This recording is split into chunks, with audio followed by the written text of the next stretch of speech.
En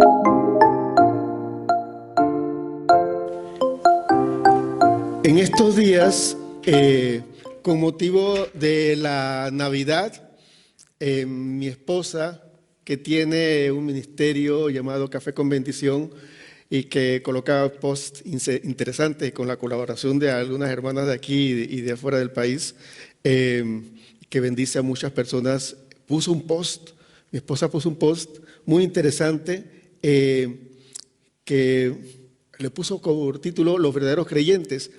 Y a mí me impactó tanto eso, me impactan los posts que ponen las otras también, pero no es que tenga preferencia por mi esposa, pero ella también pone posts muy buenos, ¿no? Los verdaderos creyentes. A mí me impresionó tanto eso que yo dije, esto de verdad que no solamente hay que dejarlo escrito, que por sí ya es una gran bendición. Esto compartirlo es ser algo mucho más interesante. Así que además que sé que van a haber más seguidores en Café con Bendición de Instagram, sé que esto va a bendecir a muchas personas porque es muy, muy interesante. El Evangelio según San Lucas, el capítulo 2, narra acerca del nacimiento de Jesús. Pero hay 3 puntos importantes en los cuales encontramos verdaderos creyentes que nos ponen a nosotros, los que nos llamamos creyentes en Cristo, en una prueba de fe. ¿De qué manera lo digo?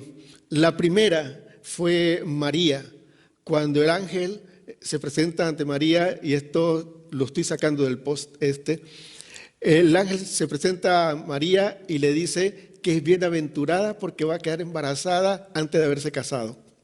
Cuando en la cultura de aquel entonces eso era simplemente motivo de lapidación, de muerte a pedradas, y que tampoco era una muerte así suave, era una muerte, aparte de vergonzosa por la situación, una muerte muy dolorosa. Entonces, el primer llamado de atención para nosotros los cristianos es: si nosotros recibimos de parte de Dios una orden que va más allá de lo que nosotros podemos soportar en vergüenza delante de las otras personas, ¿obedecemos o no? ¿Cuál es nuestra respuesta? O sea, y esto es algo que nos encara muy de frente, porque realmente nosotros tenemos que empezar a vivir cristianismos verdaderos. De hecho, por eso es que se llaman los verdaderos creyentes, los que creen de verdad, no solamente en base a sus sentimientos, sus posibilidades, sus pensamientos o su lógica. Es en base a lo que manda el Dios Todopoderoso. ¿Y cuántos de nosotros, cuando Dios nos manda a hacer algo que nos desafía contra la cultura, contra nuestra comodidad y nuestra seguridad, nosotros decimos: he aquí el siervo del Señor, diría yo, o como dijo María en su entonces: he aquí la sierva del Señor, que se haga conforme a tu voluntad? Eso es fuerte. Lo vemos se pasa tan rápido cuando se narra que uno no lo nota la connotación que tenía eso, que Dios te mande a ti a hacer algo, o que te da para ti, entre comillas, pero para Dios es gran bendición, es la bendición de que vas a quedar en vergüenza delante de todas las personas. Eso, un verdadero creyente se amarra los pantalones y dice: venga, Señor, aquí estoy. O los Boy Scouts, que donde yo era perteneciente a la Tropa 2 en Panamá, siempre listo. Estamos a lo que usted diga, Señor. Nosotros le damos muchas vueltas. Entonces, la primera persona que nos cuestiona nuestra fe, las creencias que tenemos nosotros en Dios, es María. Cuando a una pobre chica que se presume que pueda estar en el rango incluso de los 13 años a los 17, porque eran los tiempos donde se desposaban las vírgenes en Israel en ese tiempo, en ese entonces, tenga tanto, y perdonen la expresión, pero para poder ser muy explícito, tantos pantalones para decir: esto me juego la vida aquí, pero que se haga la voluntad de Dios. Muy desafiante, muy desafiante. Luego, el segundo, José, que no lo podemos dejar por fuera. De verdad, uno como hombre, que le lleguen a la novia a decir que quedó embarazada y que, no, tranquilo, que yo sigo siendo virgen, eso nada más fue el Espíritu Santo. Ni hoy día que conocemos la historia, nos tragamos ese cuento. O sea, enseguida, decía un amigo, buscaba el machete. Enseguida nosotros buscamos cómo vamos a contrarrestar esa gran mentira. ¿Cómo esa infamia me van a hacer a mí? O sea, todos mis amigos saben que yo me voy a casar con esta joven virgen de 14, 15 años y ahora me sale embarazada. Y no fui yo. Entonces, yo pienso humanamente que me sucede eso y yo tengo un sueño donde un ángel me habla en sueño, yo reprendo ese sueño. Yo digo, ¿qué se está inventando? Esta es una locura, eso no está bien. Pero tener una obediencia tal requiere de una fe verdadera.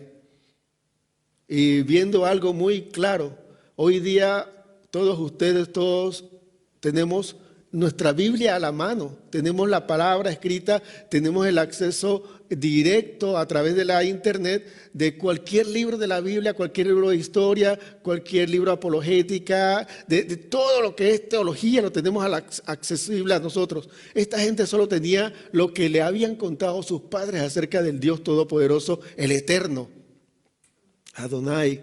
Ellos solo tenían la palabra de su padre acerca de quién era Dios y simplemente eso era suficiente para creer. Ahora tú y yo tenemos la Biblia en casa, la tenemos y la traemos, la portamos, la tenemos incluso en el celular también.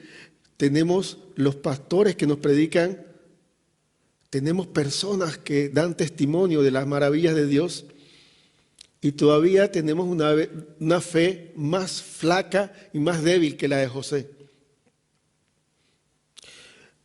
Desafía nuestras vidas el darnos cuenta que la obra de Dios en otras personas yo tengo que apoyarla, yo tengo que ser solidario como José tenía que serlo con María. No sé si ustedes se han percatado de que José nada más fue el protagonista de esta única parte de la historia de Jesús. El resto siempre nada más sale o María, que es su madre, o los discípulos. Pero José no sale, solamente salió en mención una vez cuando los fariseos dijeron, pero este no es el hijo del carpintero. José no fungió ningún papel relevante, solo el de conservarle la vida a la madre de Jesús en el momento adecuado. Quizás tú y yo somos llamados para que en un momento indicado, y ese único momento, seamos la bendición para la obra del Señor respaldando a una persona. Pero nosotros a veces queremos el protagonismo.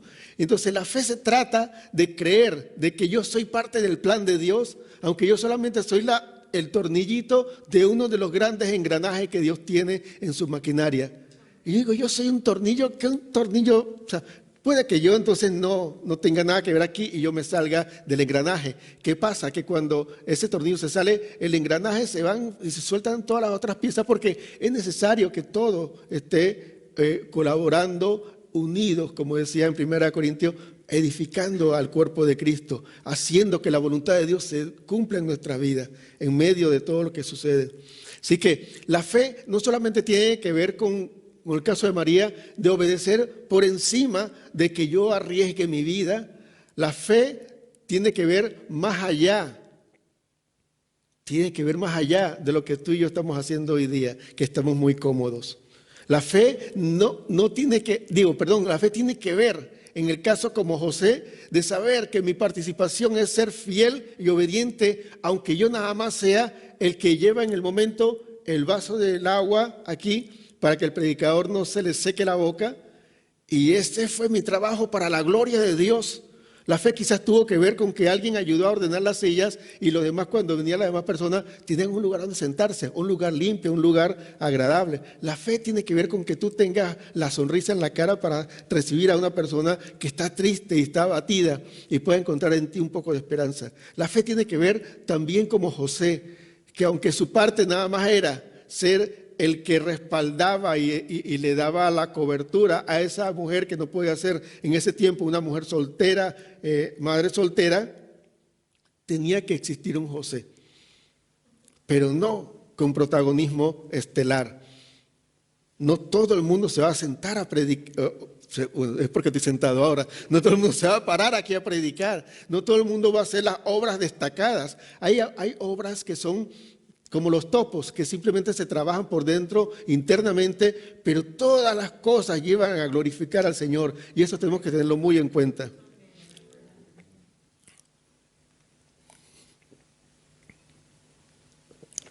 Por tercero y último, la fe de los pastores que estaban en ese momento pastoreando, cuidando las ovejas, los rebaños de ovejas.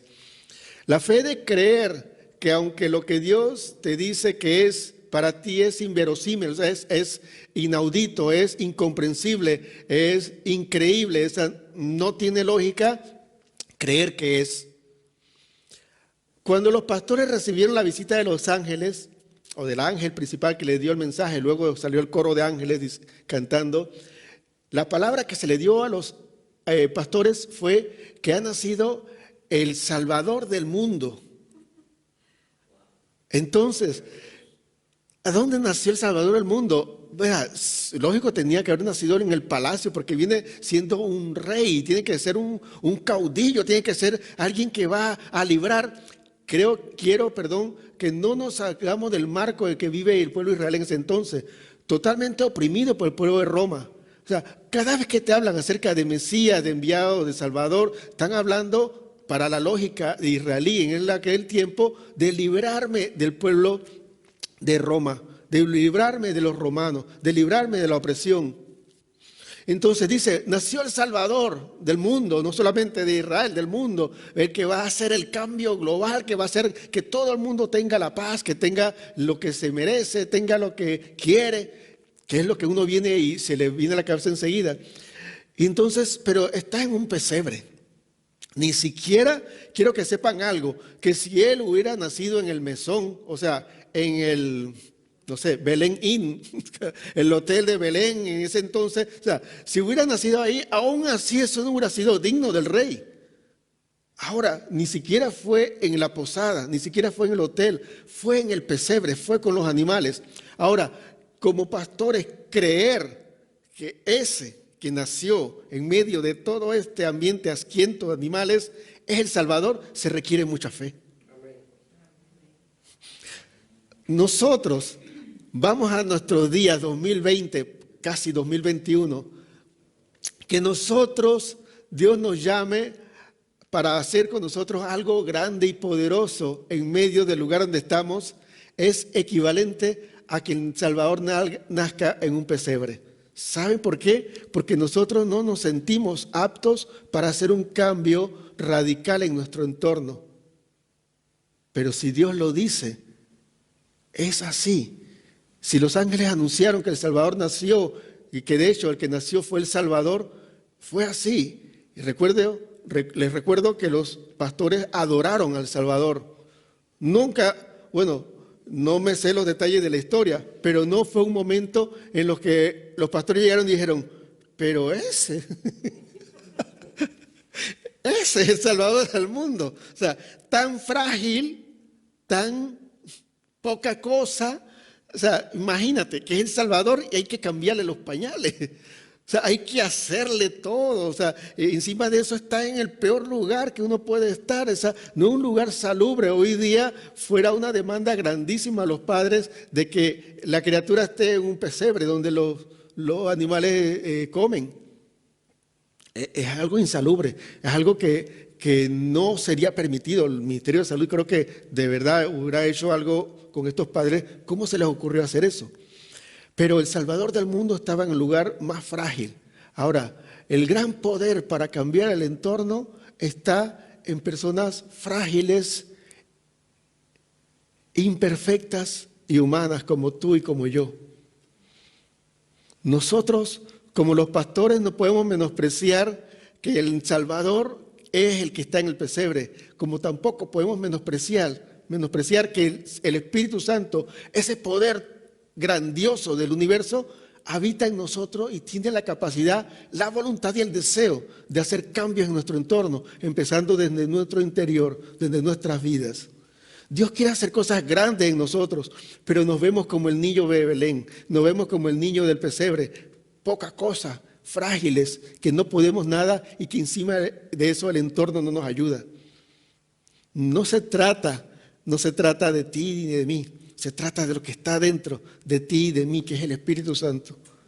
Se trata de que en el ADN de ese pequeño bebé estaba el Espíritu Santo, porque fue el que lo cubrió a María con su sombra para concebir al Hijo de Dios. Se trata de que el poder del Espíritu Santo, el respaldo del Dios Todopoderoso, estaba en ese pequeño bebé y está en la persona imperfecta que eres tú y que soy yo. Y eso hay que creerlo. Lo que nosotros con nuestra vista no le encuentra lógica, la obediencia a Dios lo lleva y lo trae a la realidad. Tenemos que ser cónsonos con la palabra y no con nuestra lógica y con nuestra vista. Por eso nosotros no podemos juzgar con justo juicio, porque conocemos en parte, como dice en 1 Corintios 13, en parte conocemos, no conocemos el 100% de las cosas. Así que mejor obedezcamos al que es todopoderoso, al que es omnisciente, que lo sabe todo. Y no permitamos que nuestra lógica, nuestra mente finita, limite toda la obra del Dios Todopoderoso en nuestras vidas. Somos poderosos, pero en Cristo Jesús, no por nosotros mismos, no nosotros solos. Pero eso lo podemos hacer porque estamos aquí. Los que están aquí, los que nos ven, tienen la voluntad de querer escuchar la palabra y el deseo, quizás incomprensible, porque a veces algunas personas no saben por qué están escuchando esto. Pero ¿para qué me detuve a escuchar? ¿Para qué me quedé escuchando este video? ¿Para qué vine a esta iglesia? No lo comprendemos, pero es el camino del Señor, que el Espíritu Santo te está llevando para un propósito especial que quiere cumplir. Si no se cumplió en el 2020, donde fuiste procesado en tu fe, se tiene que cumplir en el 2021, donde tu fe tiene que madurar y darte cuenta que todo lo que tienes en conocimiento no sirve de nada si tú no obedeces a Dios, porque la palabra es Cristo.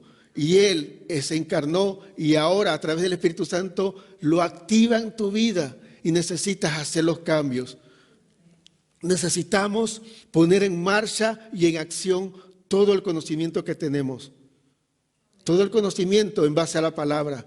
Todo el conocimiento en base a las experiencias con Dios, no tus experiencias propias y personales. Yo por mi experiencia personal, yo podría tener mucho resentimiento contra mucha gente cristiana.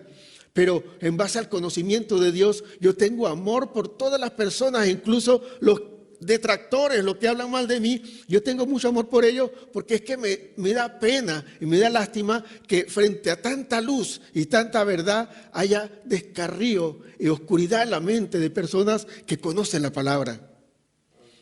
Nace amor, nace ese espíritu que quiere y desea llevarnos a un nivel más allá, que podamos ver de un bebé al Salvador.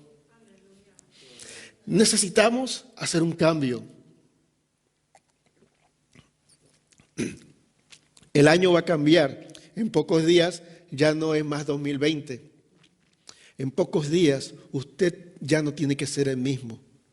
En pocos días, así como todo cambia, usted tiene que cambiar. Hay cambios que usted tiene que hacer y no espere que Dios lo haga. Usted tiene que ser obediente. María fue obediente. José fue obediente, los pastores fueron obedientes. ¿Y usted y yo?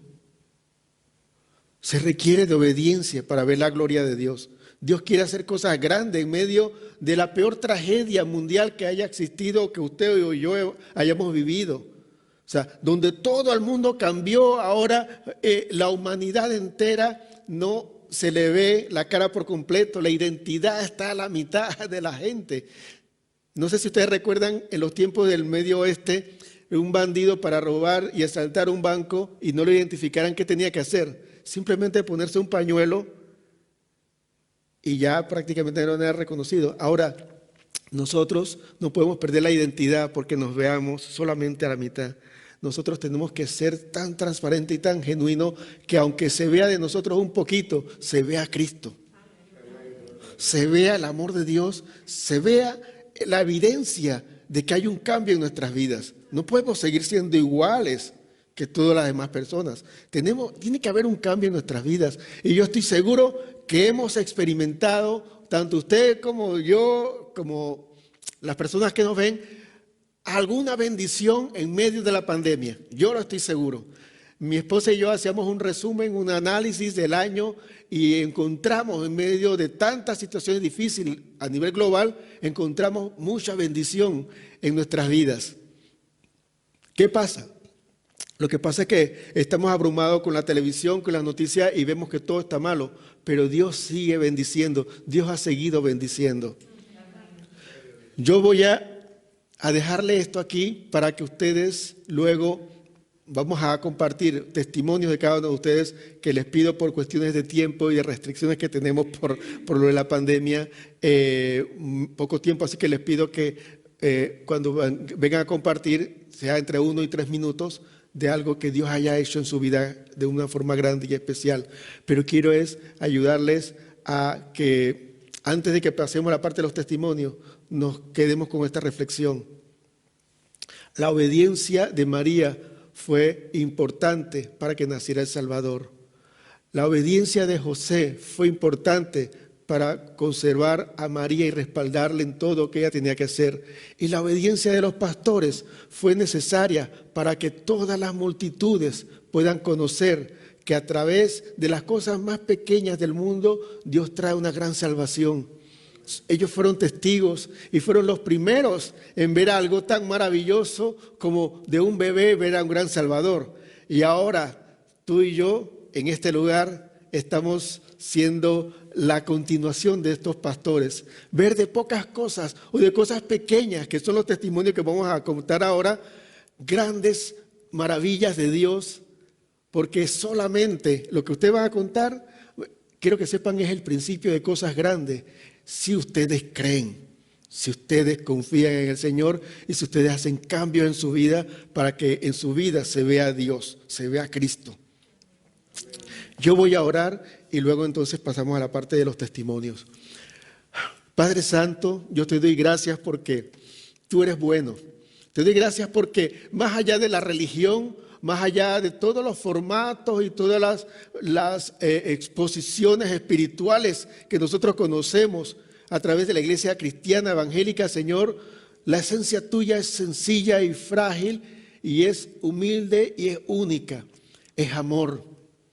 Amarte a ti y amar a nuestro prójimo va por encima de toda la religión, de todos los dogmas, de todas las doctrinas, de todas las cosas que se quieran imponer en medio del pueblo de Dios, porque al final de todo lo único que se va a requerir va a ser amar a Dios sobre todas las cosas y amar a las otras personas con la misma forma en que nos amamos a nosotros y con la que vemos nosotros cómo tú nos amas.